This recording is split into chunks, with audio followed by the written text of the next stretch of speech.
Assalamualaikum warahmatullahi wabarakatuh. Baiklah semua, perkenalkan nama saya Abid Saidin.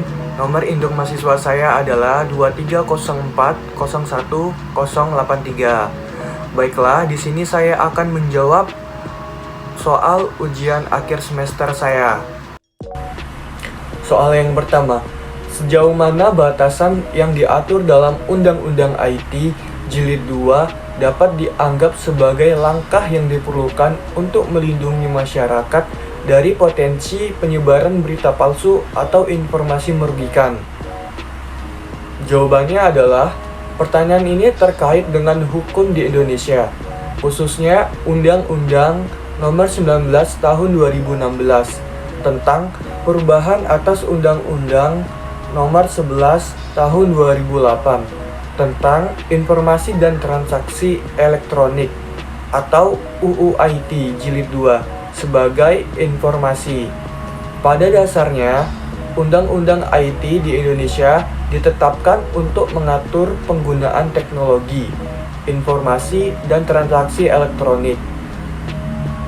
Termasuk di dalamnya juga mengatur hal-hal terkait dengan penyebaran informasi di dunia maya.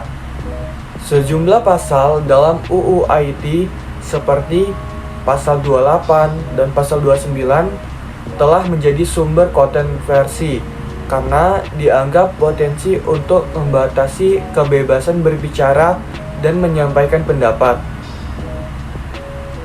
Adanya peraturan tersebut sejauh ini telah dianggap oleh pemerintah sebagai langkah yang diperlukan untuk melindungi masyarakat dari potensi penyebaran berita palsu atau informasi yang merugikan. Namun di sisi lain, beberapa pihak bahwa penegakan hukum terkait UU IT bisa digunakan secara tidak tepat, memberikan resiko penyosoran yang berlebihan dan dapat menghambat kebebasan berekspresi.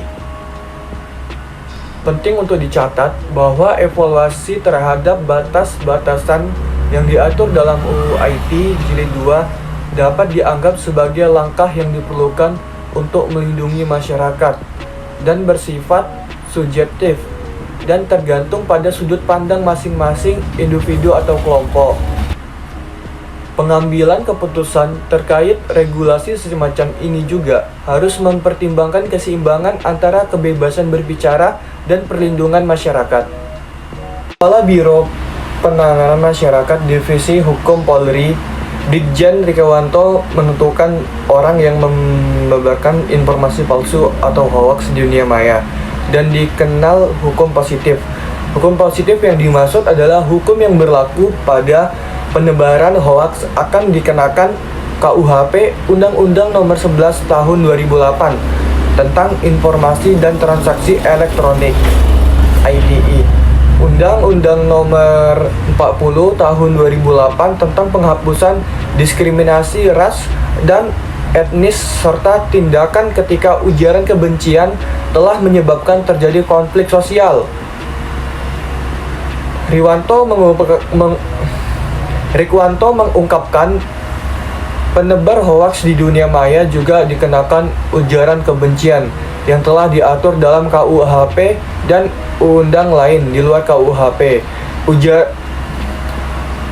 Ujaran kebencian ini meliputi penghinaan, pencemaran nama baik, penistaan, perbuatan tidak menenangkan, dan memprovokasi, menghasut, dan menyebarkan berita-berita bohong, sehingga orang bisa mempercayai berita itu ternyata berita itu adalah berita hoaks atau berita palsu.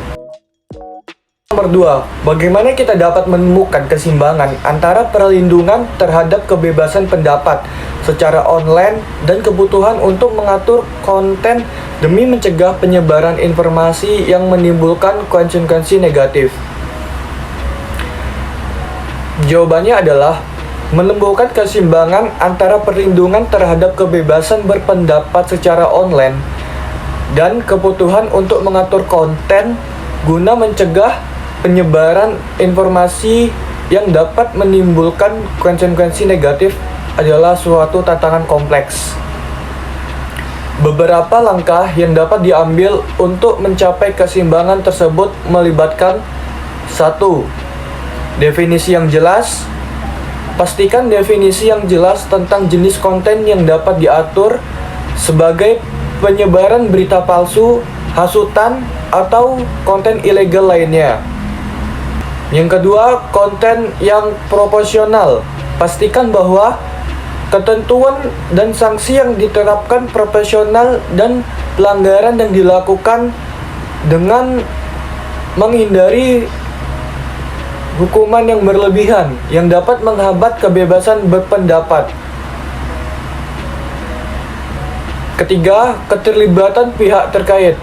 Involusikan pihak terkait seperti kelompok advokasi, hak sipil, pakar hukum, dan masyarakat sipil dalam proses perumusan kebijakan dan regulasi.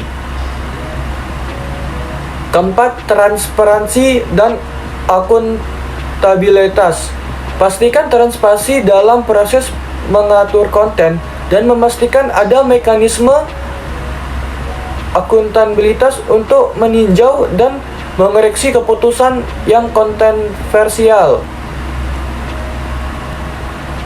5.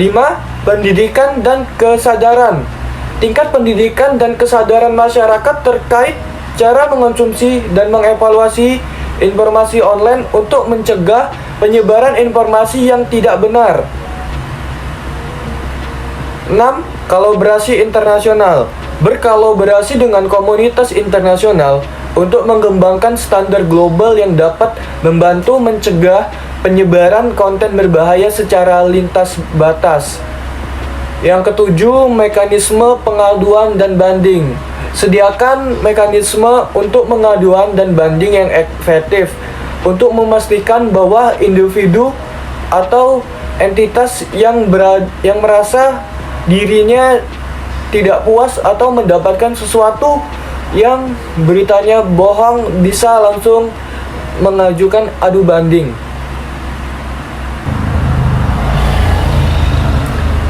Yang kedelapan, teknologi dan inovasi. Gunakan teknologi dan inovasi untuk membantu mendeteksi dan mengatasi konten berbahaya secara lebih efisien, tanpa mengorbankan kebebasan berpendapat.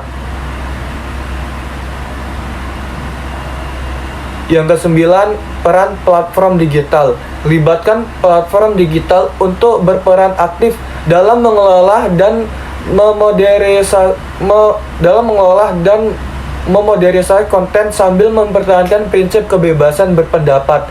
Penting untuk diingat bahwa mencapai keseimbangan ini adalah proses dinamis yang memerlukan pemantauan terus-menerus dan respon terhadap perkembangan teknologi dan kebutuhan masyarakat.